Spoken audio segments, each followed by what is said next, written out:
All right, let's get to these Giants. The way you're going to attack the New York Giants, especially the way they're going to probably attack you. They're going to go at you with they're going to go with 3 wide receivers in their game, and it's likely we've talked a lot about Jalen Hyatt, the rookie out of Tennessee, the very talented rookie. He's actually their 4th receiver on this when you kind of really break it down. Isaiah Hodgins, Darius Slayton, and then Paris Campbell are their 3 primary wide receivers. Paris Campbell is going to play as the slot receiver for you. They will use Hyatt. They will use him as a down-the-field threat. But I don't know how much of the 3 wide receiver package stuff that he will actually get. But you also have to be worried about Paris Campbell playing in the backfield. They'll use him like they with what we see with Turpin. Yeah, he might be in the backfield the same with Saquon Barkley. So you've got him, Barkley, big misdirection team trying to get you to go one way, come back the other way.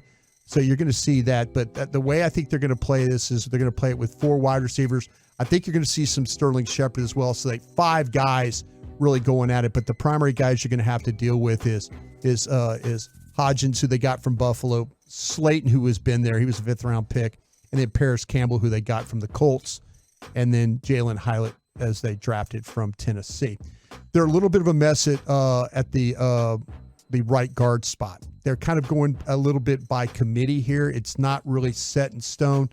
Bredesen is the starter at the left side. Mark Glowinski is on the other side, but they're really struggling with that guard spot, that right guard spot. So we'll see how they've 2 or 3 different guys they've kind of tried in there. They've got a rookie center who, by the way, struggled a little bit with power. I'm talking about John Michael Smits. I love John Michael Smits coming out of Minnesota.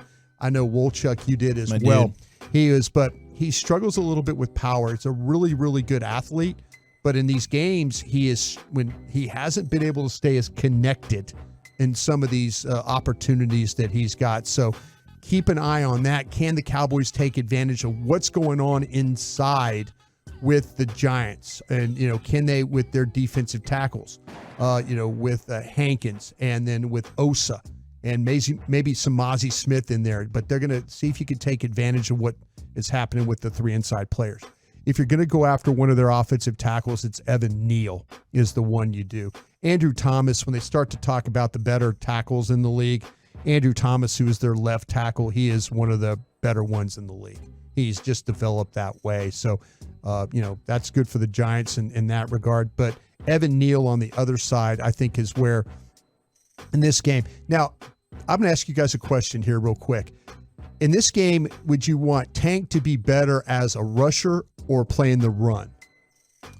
I would go playing the run. I think the Giants are a run-heavy team with Barkley. But I think Mike is going to be lined up on Evan Neal and absolutely wreck him. Yeah, I think that I like to say I think that you're going to maybe get Lawrence kicked inside on some nickel stuff if they get to that package. But I think in this game you might want Lawrence to be better against the run, and maybe that's if they can win the inside, have Lawrence on the edge. I think that they're going to run opposite of where Lawrence is. So, whoever plays right in for the Cowboys, if that's Dorrance Armstrong, they're going to test that right side to see if, in fact, that they can hold up over there. Sam Williams, Dorrance Armstrong, they're going to run the ball at Diggs to see if he's going to be able to come up and make plays. I just keep an eye on that, but I think that you want these edges to be secure in this game. Do you feel like they're going to do a lot of the 2 tight end stuff with Waller and Bellinger?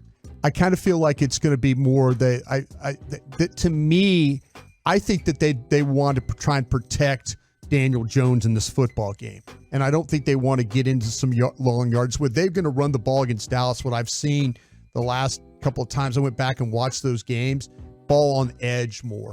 But that's a little bit of a different offensive line. So I don't know how much 12 personnel you get because they do get a lot of 11 personnel. That's that 3 wide receiver type of a package that they do. A lot of movement, a lot of motion, a lot of waggle, a lot of boot. Yeah. They're trying to get you to go one way and take the ball back the other way, make as many simple throws as they can for Daniel Jones there. So Saquon Barkley, everybody knows about him, what he's capable of. In games against Dallas, he's had some problems with health throughout some of these games, but with opening season, he looks good to go right now. But you can, looking at this team real quick as I finish this thing up, you're gonna get a wide receiver in the backfield, I believe, at times to try and create some confusion. Take advantage of what's going on in the inside three. Take advantage of the right tackle. Again, how you cover Darren Waller is going to be interesting too. Is that going to be Curse doing that kind of work? We'll see. And then Saquon Barkley, you just can't let him take over this game. Am I right in interpreting here that our big opportunity to dominate this game is on the line of scrimmage with interior pass rush? Yeah, if you can figure out how to get that. I think if you can figure that, like I say, it is going to be, if they could, the thing that Daniel Jones is want to do is if he drops back and doesn't see it, he is going to run. So the pressure in his face right there, push the pocket, squeeze the edges right there and kind of keep him in that pocket. Don't let him break some contain, because if he gets back and he doesn't feel good about it, he's automatically going to run. And how good, they have one good tackle, right? Yeah, the tackle, and Andrew Thomas is a good player. He's a good player, yeah. Yeah. Absolutely.